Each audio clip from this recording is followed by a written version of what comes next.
직접 하는 철? 그래서 이걸 어떻게 쉽게 설명드릴까 생각을 해봤는데 밀키트 많이 나오잖아요. 이제 밀키트 딱 열어보면 반조리 식재료들이 있잖아요. 이제 철강 원자재라고 생각을 하시면 조금 더 쉬울 것 같아요. 밀키트 생각하셨네요. 저는 흙당근이냐 세척당근이냐 이 생각했는데. 흑당근, 세척당근, 뭐 그렇게 진지하게 생각하진 말아주세요. 제가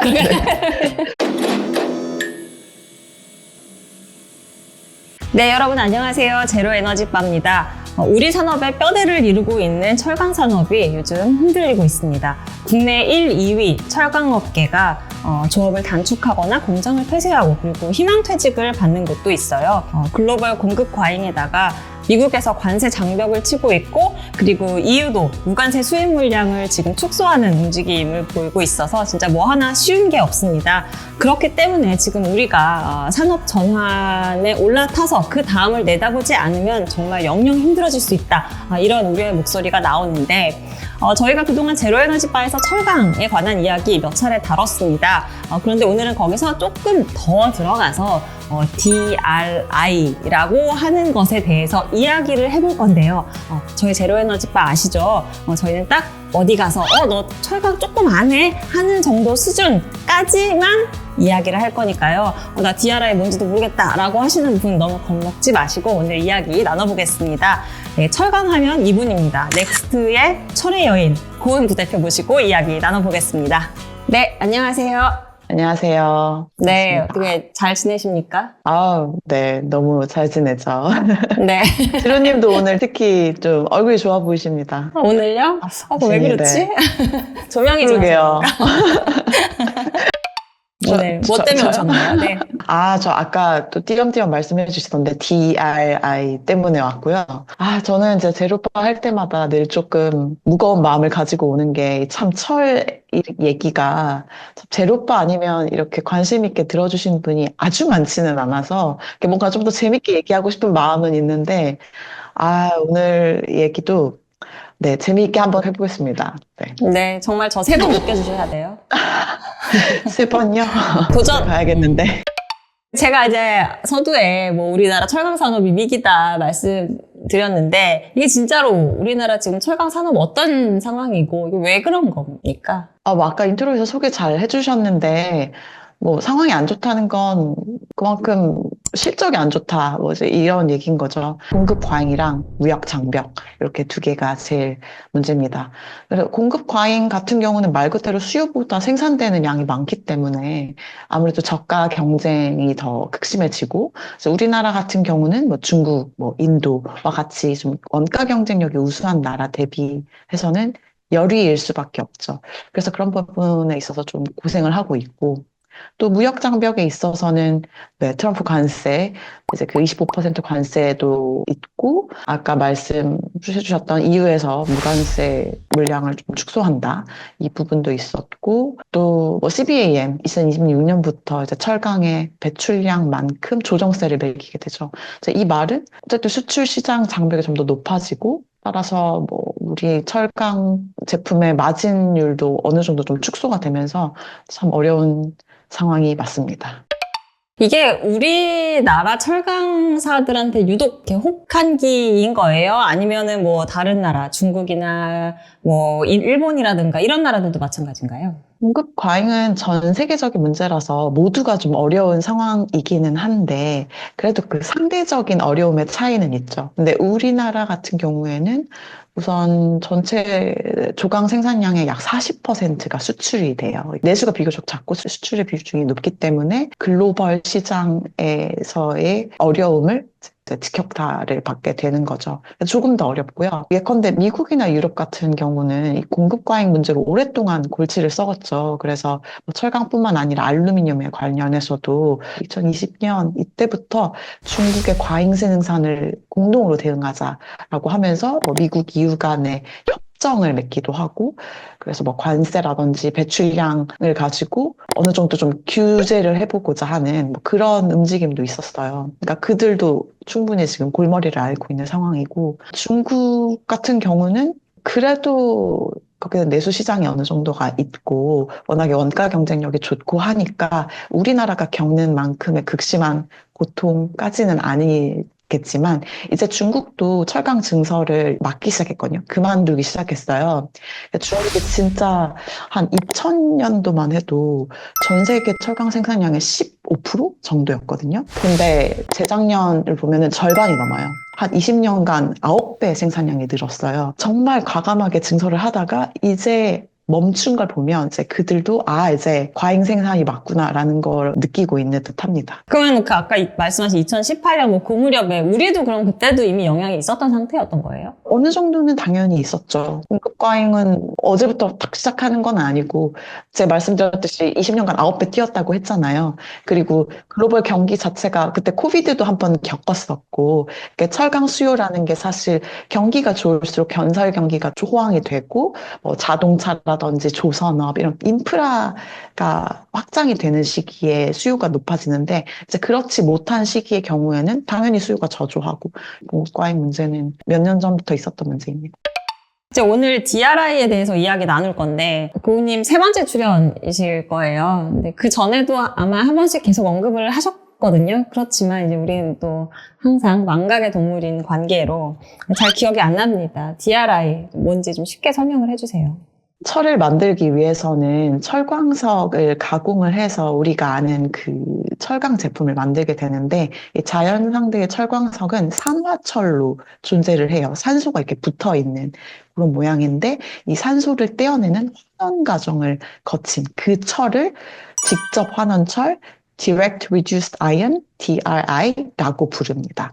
그래서 이걸 어떻게 쉽게 설명드릴까 생각을 해봤는데 밀키트 많이 나오잖아요. 이제 밀키트 딱 열어보면 반조리 식재료들이 있잖아요. 이제 그런 성격의 철강 원자재라고 생각을 하시면 조금 더 쉬울 것 같아요. 그러니까 이걸 가지고 전기로에 탁 녹여가지고 이제 후처리를 탁탁탁 하면 철강 제품이 나오는 이제 그 상태로 만들어질 수 있는 원재료다. 이렇게 보시면 될 것 같습니다. 밀키트 생각하셨네요. 저는 흑당근이냐 세척당근이냐 이 생각했는데. 흑당근, 세척당근, 네. 뭐 그렇게 진지하게 생각하진 말아주세요. 제가 그게. 그러면 이제 그 DRI를 만드는 방법에 따라서 이게 또 종류가 나뉘잖아요. 그 부분도 좀 설명을 해주세요. 네. 그래서 이 환원철을 만들려면 환원재가 투입이 돼야 되거든요. 현재 기술에서 쓰이고 있는 환원재가 총 3개예요. 석탄, 가스, 그리고 수소 이렇게 3가지인데 석탄 DRI 같은 경우에는 1톤을 만들면 한 1.9톤 CO2가 나오거든요. 그러니까 1톤을 만들면 거의 2배 가까이 탄소 배출량이 배출이 되고 가스로 만들면 한 0.75? 약 절반. 하죠. 네.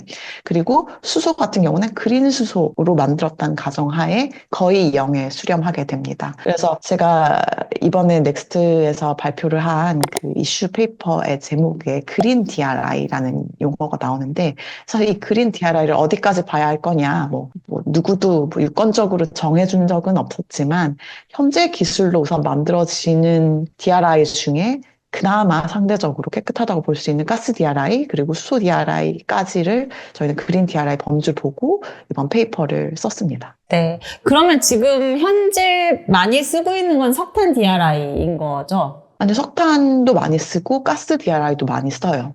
사실 지리적으로 조금 분포가 달리 하는데 인도 같은 경우는 석탄 DRI가 굉장히 많이 생산이 되고 북미 지역이라든지 북아프리카 중동 이쪽은 또 가스 DRI가 많이 생산이 되고 그런데 그 비중 자체가 하나가 압도적이지는 않아요. 근데 가스가 좀 더 이제 많이 늘어나고 있는 추세죠. 우리나라는 DRI를 수입해서 철강을 만들지는 않습니다. 우리나라는 아예 석탄을 가지고 오고 수입을 해오고 철광석을 수입을 해와서 그거를 그 고로전로 공정에 다 같이 넣고 아예 일관 제철 공정이라고 하거든요. 그러니까 한 큐에 그냥 조각까지 만들어버리는 그 프로세스를 갖추고 있어서 그 DRI, 그 직접 환원철 자체를 만드는 공정을 거치지는 않아요. 당연히 환원 과정은 거치는데 직접 환원철이라 하면 정말 그 철광석 자체에다가 환원을 먼저 하는 거거든요. 고로전로 공정은 철광석을 막 이렇게 가루화하고 분철광 만들고 석탄도 콕스로 만들어서 그거를 막 엄청 펄펄 끓는 고로전로를 거쳐서 만드는 거라서 결국 뭐 화학 반응은 비슷한데 좀 달라요. 네, DRI를 쓰진 않습니다. 그러면 이제 이번에 내신 그 이슈 페이퍼에서는 그린 DRI의 수급 전략, 이거를 이제 논하는 거잖아요. 그러면 이거를 이제 해외에서 들여온다라는 얘기는, 그러니까 기본적으로 국내에서는 그린 DRI를 자체 조달하기는 어렵다라는 걸 일단 깔고 있는 거죠. 경제성의 문제인데요. 우리나라는 워낙에 그 일관 제철 공정, 고로절로 공정이 지배적인 공정으로 자리를 잡고 있어서 DRI를 굳이 수입을 해서 철강을 생산할 필요성을 느끼지 못했죠. 경제성이 좋은 공정이 있었기 때문에. 근데 DRI 생산 같은 경우도 결국에는 원재료, 철광석과 환원재, 뭐 석탄가스, 수소 이 두 개가 가장 그 단가가 중요한데 이 석탄가스, 수소 다 우리나라에서 가격이 엄청 비싸고 철광석도 수입을 해오잖아요. 그래서 경제성 문제로 또 만들지 않는 것도 있습니다. 그러니까 포스코 이런 데 말고 전기로 쓰는 국내 철강사들인데 거기도 마찬가지예요. 거기도 DRI를, 석탄 DRI든 가스 DRI든 그거 사서 쓰진 않아요. 사서 쓰지도 않고 이게 설명이 조금 복잡해지는데 이제 국내에 있는 전기로들은 보통 스크랩을 녹여서 만드는 2차 철강 제품이라고 하는데요. Secondary Steel Product를 만드는 제조사들이에요. 그래서 우리가 뭐 아는 자동차 강판이라든지 뭐 후판이라든지 고부가 가치 제품이다라고 하는 제품들은 사실 스크랩만으로 만들 수가 없거든요. 고순도의 Fe 성분이 들어간 그 철광석을 써야 되는데 이제 그 철광석으로 DRI를 만들고 그럼 그 DRI와 스크랩을 같이 녹여서 만들게 되는 그 제품은 1차 철강 제품으로 분류가 됩니다. 그러니까 Primary Steel Product로 분류가 돼요. 그래서 엄밀히 말하면 사실 Primary Steel Product와 Secondary Steel Product는 이종 상품이에요. 우리나라에 있는 그 전기로를 돌리고 계시는 철강사들 같은 경우는 이 2차 제품, 건설 자재에 많이 쓰이는 제품을 만드는 곳이기 때문에 DRI를 굳이 수입해서 만드실 필요가 없죠. 제품 자체가 다르니까. 그러나 이제 어쨌든 우리가 철강 제조하는 과정에서 탄소 감축을 하기 위해서는 기존에 뭔가 용광로에서 막 이렇게 불 떼가지고 하는 걸로는 너무 탄소 배출이 많으니 어쨌든 DRI를 지금 수입해다가 쓸 수밖에 없다. 공정 전환을 할 수밖에 없다. 이런 이야기인 거고. 그러면 이제 가스 DRI 같은 경우에 어디서 그럼 우린 가져와야 되나요? 우선 수입 단가 기준으로 말씀을 드리면 결론적으로 말씀을 드리면 중동이 제일 좋습니다. 조건이 제일 좋습니다. 이유는 두 가지인데요. 운송 거리로 따져봤을 때 근거리에 있는 곳 중에서는 생산 원가가 가장 괜찮고 그리고 두 번째는 물량이 많다. 그래서 가스 DRI는 이름이 시사하는 바와 같이 가스를 환원재로 쓰잖아요. 그래서 가스 가격이 되게 중요한데 중동은 국가에서 워낙에 보조금도 많이 주고 그래서 이제 가스 가격이 압도적으로 싸고 또 유럽이랑도 가깝잖아요. 그렇기 때문에 이제 유럽에서 이제 그린 철강에 대한 설비 투자가 조금 늘어나고 자동차사들도 그린 철강을 사겠다라는 그런 선언도 늘어나고 이제 이런 움직임을 포착해서 이제 가스 DRI로 사업을 해야겠다 싶어서 증설을 막 하고 있어요. 그래서 물량 자체도 되게 많이 확보가 되고 있고 또 늘어나고 있는 상황이거든요. 그래서 그 관점에서는 지금 당장 가져오게 된다라고 하면 중동이 제일 좋습니다. 이제 석탄 DRI보다는 가스 DRI가 좀 이제 탄소 배출은 절반 정도라고는 해도 이 가스라는 것 때문에 약간 좀 의문이 드는데 지난번에 아마 말씀하셨을 거예요. 무슨 그린 스틸에 관한 어떤 기준이 몇 가지가 있는데 이제 거기에 부합할 수 있는 건가요? 우리가 그린 철강 기준을 충족을 하려면 지금 포스코 혹은 현대제철 탄소 집약도 대비해서 20% 이상은 감축이 되어야 됩니다. 이 스틸 제로와 리스폰시블 스틸의 2등급 기준을 충족을 하려면요. 이 두 기관에서는 탄소 집약도를 기준으로 1등급, 2등급, 3등급, 4등급이 제일 좋은 등급이에요. 4등급이 거의 제로에 가까운 기준? 네, 할 수 있습니다. 그런데 그 비율을 잘 맞춰야 되는데요. 전기로 안에 장입할 수 있는 원료가 고로에서 나온 쇳물, 용선이라고 하는 쇳물, 그리고 DRI, 스크랩 이렇게 세 가지가 이제 주 원료가 되는데 여기서 우선 고로에서 나온 쇳물은 아예 0으로 만들고 스크랩 비율을 한 30% 그리고 DRI 비율을 한 70% 이제 이 정도로 맞추면 약간 고로전로 대비 공정보다 한 80% 정도 배출량이 줄어들거든요. 그러면서도 그 1차 철강 제품을 만들 수 있는 그런 어떤 품질 조건도 충족을 하고 이론적으로 가능합니다. 이제 다만 이제 뭐 경제성의 문제나 이제 이런 수율 문제 이런 부분은 당연히 뭐 고로전로 공정보다야 개선해야 될 부분이 있겠지만은 그렇게 이제 장입률을 맞추면 가능합니다. 그래서 이제 우리가 만약에 가스 DRI를 써야 된다라고 하면 중동 가스 DRI가 가장 경제적으로 유리하다라고 말씀하셨는데, 자, 그래서 좀 보다가 놀랐던 게 국가별 가스 DRI 생산 능력 쭉 이렇게 정리되어 있는 그래프가 있더라고요. 거기서 이란이 너무나 압도적인 1위여서 보통 항상 뭔가 막 전환 관련된 거 보면 항상 중국이 막 압도적인 1위 막 이러는데 중국은 정작 10위권 안에도 없었던 것 같고 1위가 이란 그리고 2위가 인도 이래가지고 좀 의외라고 생각했어요. 역시 이게 네. 가격이 저렴해서 그런가요? 네. 근데 사실 저도 몰랐어요. 이 보고서를 쓰기 전까지. 이란이 천연가스 매장량이 세계 2위더라고요. 그래서 가스 원가가 좋고, 또 철광석 매장량도 꽤 좋더라고요. 세계 9위? 당연히 원가 경쟁력이 좋으니까 가스 DRI를 많이 만드는 걸 테고. 그래서 우리나라 같은 경우도 뭐, 제재라든지 이제 무역 리스크가 없다라고 하면 이란 걸 수입한 게 나았을 거예요. 근데 이제 단가만으로 이제 결정할 수 있는 부분은 아니니까, 이런 전략 물자 같은 경우는. 그래서 이제 제가 중동을 말씀을 드린 거고, 그 중국 같은 경우가 왜 가스 DRI를 이렇게 많이 안 만들지?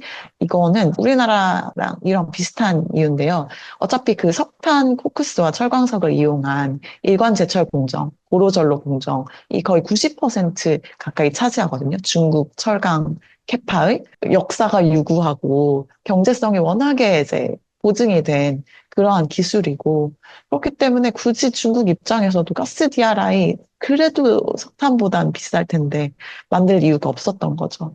그래서 이란도 뭐 전환의 관점에서 이거를 만들었다기보단 그냥 이제 밭에서 나는 거를 캐서 썼는데 싼 게 그거였더라. 이런 식으로 접근을 하시면 될 것 같습니다. 네, 알겠습니다.